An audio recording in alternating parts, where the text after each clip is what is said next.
Alors la musique, on le sait, peut nous replonger dans des temps de notre vie. Pour le coup, vous êtes replongé dans votre vie. Est-ce qu'il y a des musiques qui ont accompagné l'écriture du scénario? Est-ce que vous avez réécouté des musiques qui vous accompagnaient à l'époque? Non. Quel rôle ça a eu? Comment vous l'avez utilisé, la musique, dans ce film? Quand j'ai commencé à écrire, donc je parle avec Bilal. Donc Bilal, c'est mon frère aîné, c'est lui qui compose tout ce que je fais depuis toujours. Il composait pour NAP, il compose là, enfin... Et on réfléchissait à la musique. La musique, on voulait... Comment dire? La musique, on voulait écrire pour le film.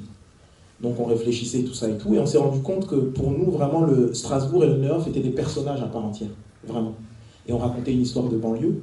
Et on voulait faire en sorte qu'on se rende compte qu'on... rien qu'en entendant ou en écoutant la musique, on sache qu'on est né à Paris ou à Marseille. On voulait singulariser, on voulait que la musique, elle habille... C'est-à-dire donc les accents sont une musique, ouais, tout. MC Jean Gabin est une musique. Tout est une musique, mais là je parle vraiment presque de la musique première, le score, la musique qu'on entend. Et donc tout de suite, quand il a commencé à composer, à faire des trucs, tout de suite il est allé vers la musique électronique. Donc, parce que nous, étant donné qu'on est frontalier, on a grandi à Strasbourg, donc en Alsace, et que la frontière avec l'Allemagne, enfin c'était très... nous, on allait en Allemagne comme ici on va, je sais pas, d'un arrondissement à un autre. C'est à côté, on allait en boîte, on allait faire des courses, enfin c'était vraiment... donc du coup, ce qu'on appelle la musique électronique, très tôt on a été introduit à ça, la house music, etc. Et c'est une musique que nous on écoutait, par exemple, qu'on n'écoutait pas à Paris. Quand nous, dans 80, 82, 83, on écoutait une musique particulière qui n'était pas... Et donc il est parti dans cette direction-là. Donc il a commencé à faire des choses et tout, et c'était super. Et on s'est dit, mais il faut la singulariser encore plus, cette musique. Il faut qu'elle soit, que ce ne soit pas une simple imitation de ce qu'on écoutait avant, Et donc, tout de suite, on a pensé à un ami à nous, on a pensé à Laurent Garnier. On l'a appelé Laurent, on lui a dit, voilà, on lui a expliqué notre projet. Il a fait OK, et il a amené encore la musique encore plus loin, il l'a singularisé davantage. Il allait encore... Et du coup, lorsqu'on mettait... Parce que le film, je l'ai fait en musique, c'est-à-dire la musique était déjà là. C'est-à-dire des fois, les premiers montages, enfin les premiers trucs qu'on mettait, les scènes, je les faisais en musique, véritablement. Pendant le montage. Et même quand on tournait, la musique, elle était déjà là, en fait. Et donc, je pouvais déjà voir, des fois, je faisais des espèces de simulations, je mettais des rushs comme ça, et puis je mettais les musiques que Bilal avait faites, et je regardais l'effet que ça faisait, etc. Très vite. Et pendant que je faisais ce travail, en fait, il y a mon épouse Walène, qui regardait mon truc, elle regardait ce que je faisais et tout, et ça l'inspirait des choses en fait. Et elle me parle d'un truc et tout, et je lui dis, bah écris un morceau, si ça t'inspire un truc, un morceau, 2 morceaux, 3, en fait, et je lui ai dit, bah fais un disque. Parce qu'en fait, parce qu'à chaque fois il y avait des trucs qui l'inspiraient, qui lui parlaient, etc. Je lui ai dit, bah vas-y. Et du coup, c'était intéressant, parce que pour revenir à la haine, et ce que vous venez de dire, du fait qu'il y a eu une musique inspirée du film, qui n'était pas le score, mais une musique inspirée du film, selon les thématiques, je me suis dit, on va être dans la même démarche. Le film, c'est mon point de vue, et toi, écris un disque qui soit ton point de vue, en fait. Donc, elle a repris les mêmes thématiques que moi, du film, en fait, mais de son point de vue à elle. Et je trouvais ça hyper intéressant, en fait. Et donc, du coup, voilà, ça a été... Dans la continuité, musique inspirée du film. Exactement. Et donc, du coup, je trouvais ça hyper intéressant, et c'était un joli clin d'œil, je trouvais que ça faisait le lien...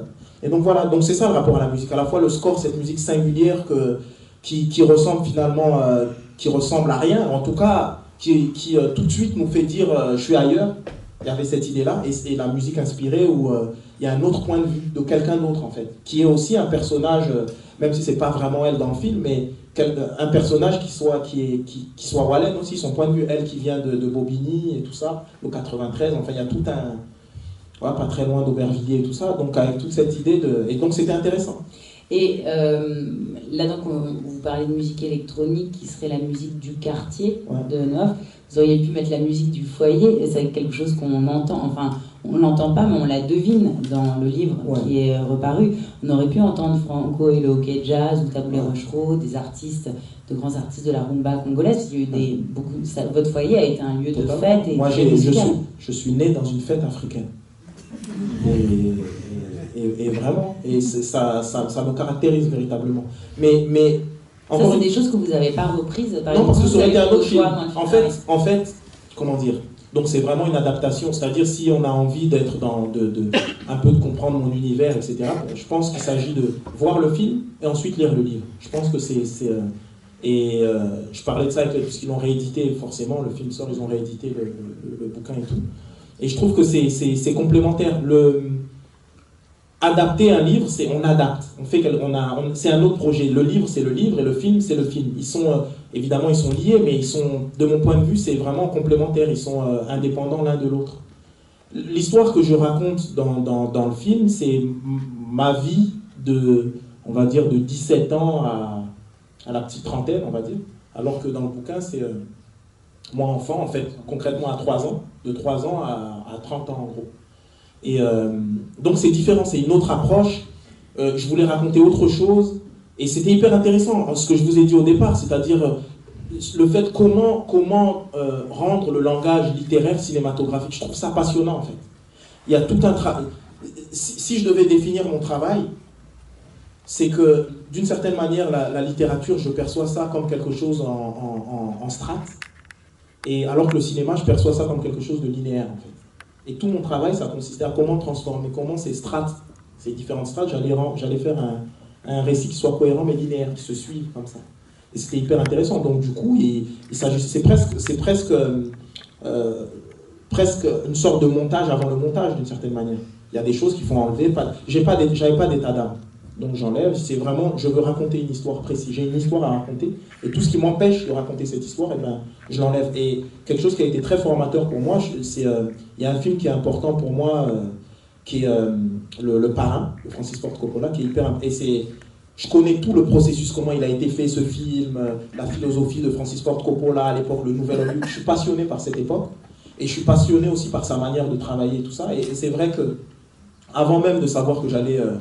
adapter mon premier bouquin, c'est le travail de Francis Ford Coppola sur Le Parrain. C'est un travail, je le connaissais par cœur. Je savais exactement ce qu'il voulait faire, pourquoi, les problématiques à l'époque. Lui, sa vision, il se considérait comme un artiste. Et là, d'une certaine manière, on le prenait pour faire quelque chose qu'il considérait comme une espèce de truc, de monstre commercial. Alors comment il allait faire pour rendre la monstruosité commerciale? Il allait en faire quelque chose de presque théâtral ou presque une sorte d'opéra. Et tout ce travail-là, que je connaissais juste en passionné, on va dire, et ben ça m'a véritablement servi au moment où il avait fait ce truc, Francis Ford Coppola, où il avait pris le bouquin, donc le Parrain de Godfather, il avait repris dans une sorte de classeur, où il avait arraché les pages et il les avait posées et il faisait et j'ai refait le même travail exactement, c'est-à-dire, et c'était marrant parce que moi je fonctionne énormément comme ça, c'est-à-dire j'ai beaucoup de modèles. Et ce que je trouve passionnant, c'est comment on a un modèle, mais comment on dépasse son modèle. C'est un truc qui m'intéresse depuis longtemps. Je me souviens quand j'étais gamin, j'ai lu, j'ai fait un peu de latin jusqu'à la fac, et je lisais l'Olulaire de Plaute. Je lisais ça et je lisais Molière derrière. Et je voyais le travail. Et je voyais le travail en fait de transfert entre lui, sa passion qu'il avait pour les anciens et comment il reprenait à sa manière. Je trouvais ça passionnant en fait. C'est comme une sorte de... Et d'une certaine manière, le hip-hop, le rap m'a amené la même chose. Le rap, c'est une musique qui est faite par... comment dire, c'est des échantillons, des samples. C'est-à-dire qu'on prend quelque chose qui existe déjà et on en fait quelque chose qui est autre chose en fait. On transforme. Et ce travail de transformation, je trouve ça passionnant. Comment on est à une époque, de mon point de vue, c'est un point de vue personnel, où on n'invente pas les choses. D'une certaine manière, tout a déjà été fait. Comment on réinvestit, comment on réinvente, comment on crée avec une matière préexistante. Je trouve ça passionnant. Et comment on ramène aussi à l'origine. Et comment on fait du lien. Et d'où ma réflexion sur la notion de patrimoine, par exemple. C'est une vraie réflexion sur qu'est-ce que c'est. D'où mon travail sur... comment dire, la passion que je peux avoir pour des gens comme Gréco ou toutes ces grandes figures, Brel, etc. Et comment, pour moi, Brel, c'est un rappeur. Pourquoi Brel? Pourquoi Gréco, pour moi, c'est une rappeuse? Pourquoi Saint-Germain-des-Prés, c'est le hip-hop? Ce genre de choses. Et je trouve ça passionnant, en fait.